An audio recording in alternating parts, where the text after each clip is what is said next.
यीशु मसीह में प्यारे भाई और बहनों, आज हम लूकस के सुसमाचार दूसरे अध्याय के 1 से लेकर 5 तक के ईश वचन पर मनन करेंगे। दुनिया में कुछ लोग ऐसे भी हैं जो ईसा मसीह पर विश्वास नहीं करते, और कुछ लोग ऐसे भी हैं जो ये कहते हैं कि ईसा मसीह नामक व्यक्ति दुनिया में हुआ ही नहीं, ईसा मसीह एक कल्पित कथा है।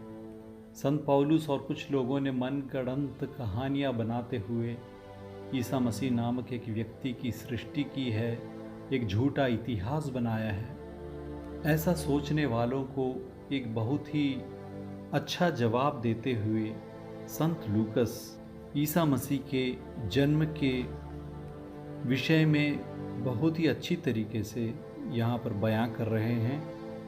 सबसे पहले तो वो ये कह रहे हैं कि रोमा साम्राज्य के इतिहास में जूलियस सीज़र के बाद अगस्तस सीज़र या कैसर सम्राट बने थे, और 27 बीसी से लेकर 14 एडी तक, अर्थात ईसा मसीह के जन्म के 27 साल पहले से लेकर ईसा मसीह के जन्म के 14 साल के बाद तक वे रोमा साम्राज्य के चक्रवर्ती थे। और लूकस ये भी कहते हैं कि उस समय क्विरिनियुस सीरिया का राज्यपाल था। इतिहास की गवाही देते हुए लूकस सभी लोगों को यह याद दिलाना चाहते हैं कि यदि तुम रोम के इतिहास पर विश्वास करते हो तो तुम्हें ये मानना ही पड़ेगा कि ईसा मसीह एक ऐतिहासिक पुरुष हैं, और मनुष्य के इतिहास में रोमन साम्राज्य के स्वर्णिम काल में ईसा मसीह का जन्म हुआ था। और कैसर अगस्तस ने उस समय समस्त जगत की जनगणना की राजाज्ञा निकाली, ऐसा हम पढ़ते हैं। समस्त जगत अर्थात पूरी दुनिया नहीं, इसका अर्थ यही है जहाँ जहाँ तक रोमन साम्राज्य फैला था उन सभी प्रदेश के लोगों का एक सेंसस लिया जा रहा है, जनगणना ली जा रही है, ताकि इस बात का पता किया जा सके कि कौन लोग रोमन साम्राज्य के अंदर रहते हैं और उनसे वे कर टैक्स वसूली करना चाहते थे। इसलिए जनगणना के लिए लोगों को अपने अपने घर जाना पड़ता था जहाँ पर वे पैदा हुए थे, ताकि वे अपने नाम को लिखा सकें। जोसेफ दाऊद के घराने और वंश का था, इसलिए उसे अब नासरत से लेकर दाऊद के ही नगर बेतलहम जाना पड़ा, क्योंकि वह बेतलहम वाला था।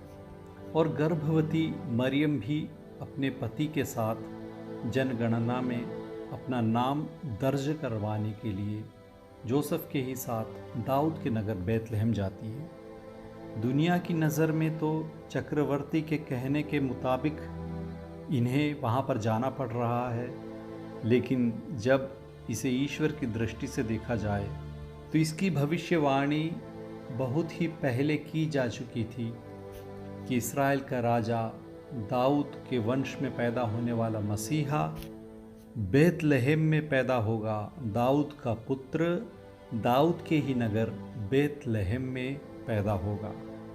नबी मीका के ग्रंथ के 5वें अध्याय के पहले ही वाक्य में हम पढ़ते हैं, बेतलहम एफ्राता, तू यूदा के वंशों में छोटा है, जो इस्राएल का शासन करेगा वह मेरे लिए तुझ में उत्पन्न होगा। यूदा के वंशों में सबसे छोटी जगह थी बेतलहम, लेकिन प्रभु ने उस छोटी जगह बेतलहम को चुना था अपने पुत्र के जन्म लेने के लिए।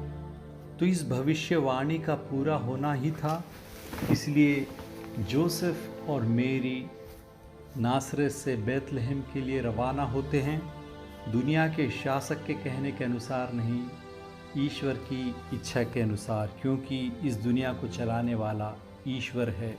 दुनिया के शासक अनजाने में ऐसा फैसला कर रहे हैं, लेकिन वास्तव में पूरी दुनिया को चलाने वाला सिर्फ और सिर्फ ईश्वर, हमारा प्रभु ईश्वर है। वो चाहे किसी का भी उपयोग कर सकते हैं, जनगणना की घोषणा होने के पहले मरियम भी शायद अचंभे में थी। वो पूर्ण गर्भवती है, 9 महीने हो चुके हैं उसके पेट में बच्चे को, और वो सोच रही होगी कि हम तो नासरत में रहते हैं, ऐसा कैसे हो सकता है कि मसीहा नासरत में पैदा हो। पुराने नियम में तो यही लिखा हुआ है कि मसीहा बेतलहम में पैदा होगा। और तब जनगणना का ऐलान होता है और मरियम बहुत ही खुश हुई होगी, क्योंकि वह समझती है कि ये तो ईश्वर की मर्ज़ी है, ईश्वर की पद्धति है। वह खुशी खुशी जोसेफ के साथ बेतलहम के लिए रवाना होती है। बेतलहम का अर्थ है बेथ या अर्थात भवन, लहम अर्थात रोटी, रोटी का भवन। बेतलहम अर्थात रोटी के भवन में जीवन की रोटी यीशु मसीह का जन्म होने वाला है। इस हफ्ते हम हमारे प्रभु यीशु मसीह के जन्म का उत्सव मना रहे हैं। ये सिर्फ 5 दिन है हमारे पास, हम अच्छी तरीके से तैयारी करें और आज के सुसमाचार के संदेश को अपने दिल में स्वीकार करें। पहली बात तो ये कि जो कुछ भी हो जाए दुनिया में, हमारे ईश्वर पूरी दुनिया का संचालन करते हैं। वह सब कुछ अपनी इच्छा के अनुसार करते हैं और उस दुनिया में दूसरे शासकों के द्वारा भी वह अपनी शक्ति को प्रदर्शित करते हैं। और दूसरी बात, यूदा के वंशों में सबसे छोटा था बेतलहम, लेकिन उस छोटी जगह को ईश्वर ने अपने पुत्र के जन्म के लिए चुना। प्रभु की नज़र में कोई भी जगह छोटी नहीं है, कोई भी व्यक्ति छोटा नहीं है। हर सबको प्रभु अहमियत देते हैं, हर व्यक्ति को प्रभु अपने दिल के करीब रखते हैं।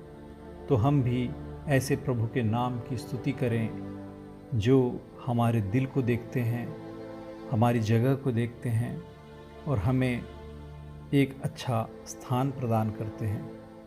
कुरिन्थियों के नाम संत पौलुस के दूसरे पत्र के 3 अध्याय के 5वें वाक्य में हम ये पढ़ते हैं कि हमारी कोई अपनी योग्यता नहीं है, हम अपने को किसी बात का श्रेय नहीं दे सकते। हमारी योग्यता का स्रोत ईश्वर है। उसने हमें एक नए विधान के सेवक होने के योग्य बनाया है। हमारी अच्छाई या हमारी मेहनत या हमारी शक्ति से कुछ नहीं होता।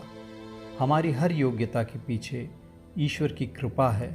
इस बात को हम हमेशा मानें और हर दिन ईश्वर को धन्यवाद देते हुए अपने दिल को ईसा मसीह को स्वीकार करने के लिए तैयार करें। ईश्वर आपको अनुग्रहित करें।